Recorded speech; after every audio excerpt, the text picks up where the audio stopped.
Se nós lermos, irmãos, Gênesis 1 inteiro, o capítulo 1 de Gênesis, você vai ver que tudo que Deus criou é bom. Vocês se lembram? Um exemplo é o verso 10. O verso 10 vai falar assim, ó: a parte seca Deus chamou terra, e chamou mares ao conjunto das águas. E viu Deus que ficou bom. Você se lembra que tudo que Deus foi criando, a Bíblia fala, e viu Deus que ficou bom, correto? Porém, irmãos, quando nós vemos a criação dos céus e da terra, há um paralelo aí. Que paralelo é esse? A Bíblia fala: no princípio criou Deus os céus e a terra. Ponto final. Nós vemos aí, a Bíblia vai para o verso 2. E a terra era sem forma e vazia, e haviam trevas sobre a face das águas, né? Espera aí, irmãos. Tudo que Deus cria é bom. Tudo que Deus cria é perfeito. Por que que a terra está destruída no versículo 2 de Gênesis 1? Por que que há trevas sobre uma terra que Deus criou? Um Deus perfeito, um Deus todo-poderoso. Algo está desconexo aí. E nós precisamos entender isso, tá bom? Então eu vou colocar aqui a nossa primeira imagem para que você compreenda, irmãos, o que que aconteceu, ok? Para que a terra ficasse dessa maneira. Vamos lá. No princípio, Deus criou os céus. Quando a Bíblia aqui está falando dos céus, irmãos, a Bíblia está falando do mundo espiritual, ok? Então aqui, quando fala céus, envolve anjos, envolve querubins, envolve serafins, envolve tudo que tem no céu.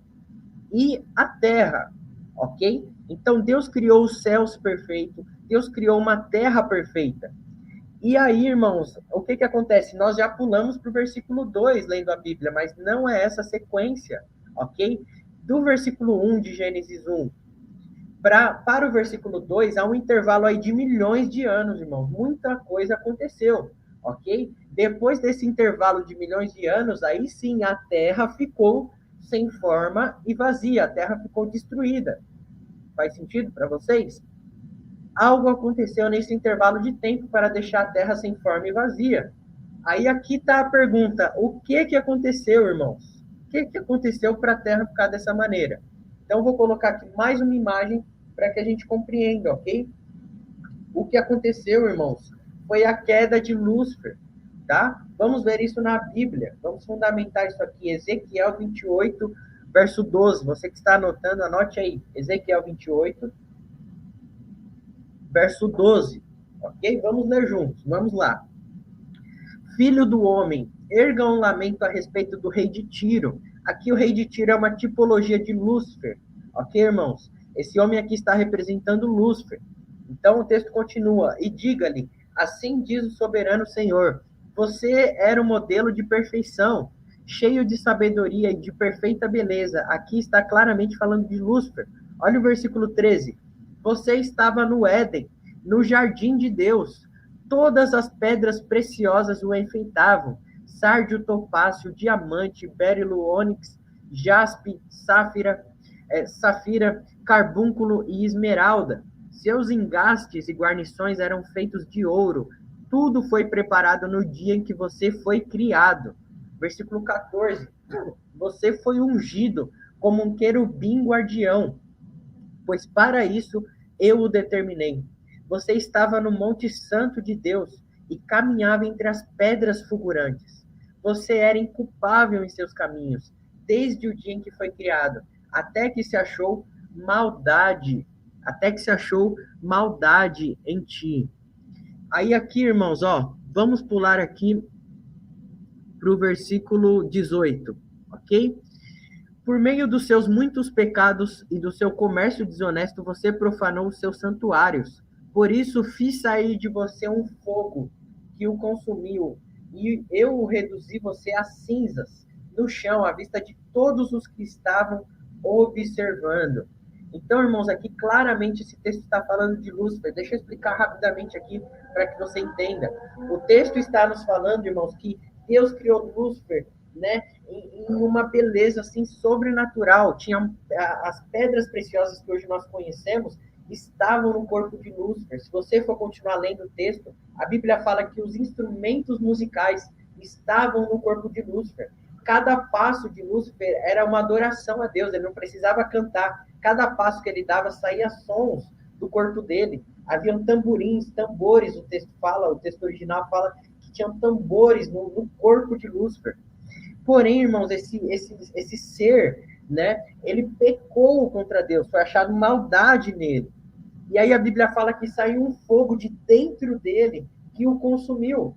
Então, em Ezequiel 28, a Bíblia apresenta Lúcifer como um anjo de luz. Lúcifer significa anjo de luz. Por isso que muitas vezes você vai ver na Bíblia a expressão estrela da manhã.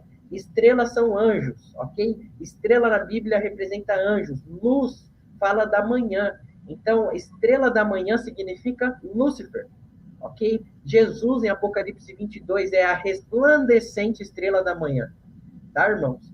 Então, aqui nós achamos em Ezequiel 28, Lúcifer com um corpo perfeito, mas saiu um fogo de dentro dele. Como que o corpo dele ficou? Vamos ver aqui na Bíblia, ó, Apocalipse 12, se você quiser anotar, eu estou fundamentando aqui para nós começarmos aqui, irmãos, com um contexto bíblico e depois nós vamos ficar livre aí para falar tudo aquilo que o Senhor tem nos revelado. Então, irmãos, olha que o Apocalipse 12, verso 3 vai nos falar. Apareceu no céu outro sinal, um enorme dragão vermelho. O fogo que saiu de dentro de Lúcifer queimou ele todo, irmãos. Não tem mais aquela beleza, não tem mais a luz. O fogo deixou ele como um dragão vermelho, um dragão queimado, ok? Com 7 cabeças e 10 chifres, né? Tendo sobre as cabeças 7 coroas, e a sua cauda arrastou consigo 1/3 das estrelas do céu. Então, aqui está falando claramente 1/3 dos anjos. Estrelas, eu acabei de falar para vocês, são anjos, ok? Então, irmãos, olha o que aconteceu. As estrelas caíram do céu, ou seja, os demônios foram jogados na terra. E aqui a Bíblia está falando claramente, ó, eles foram lançados na terra. Vamos ler aqui para você entender. Quando Lúcifer foi expulso do céu, ele foi atirado na terra como um grande dragão vermelho, junto com 1/3 parte dos anjos, ou seja, dos demônios. O impacto, irmãos, da queda desses seres espirituais destruiu a terra. Por isso ela ficou sem forma e vazia e em trevas. Isso explica o versículo 2 de Gênesis 1. Então agora vamos entender a ordem aí dos fatos. Ordem dos fatos aí de Gênesis 1. No princípio, Deus criou os céus, anjos, serafins e querubins. Depois, Deus criou a terra, uma terra perfeita, ok? Lúcifer foi ungido como querubim guardião da terra.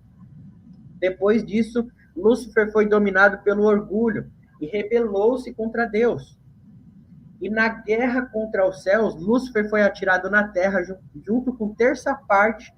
E aí essa 1/3 parte, irmão, são milhões de milhares de anjos, e por causa do impacto dessa queda, a terra ficou sem forma e vazia. Agora faz sentido nós lermos o Gênesis 1, verso 2. Era a terra sem forma e vazia.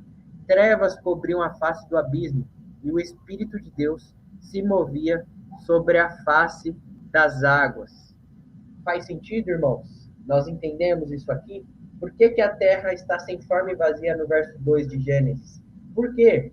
Porque, irmãos, houve a queda, né, de 1/3 parte aí dos anjos junto com Lúcifer do céu. Isso destruiu a terra, ok?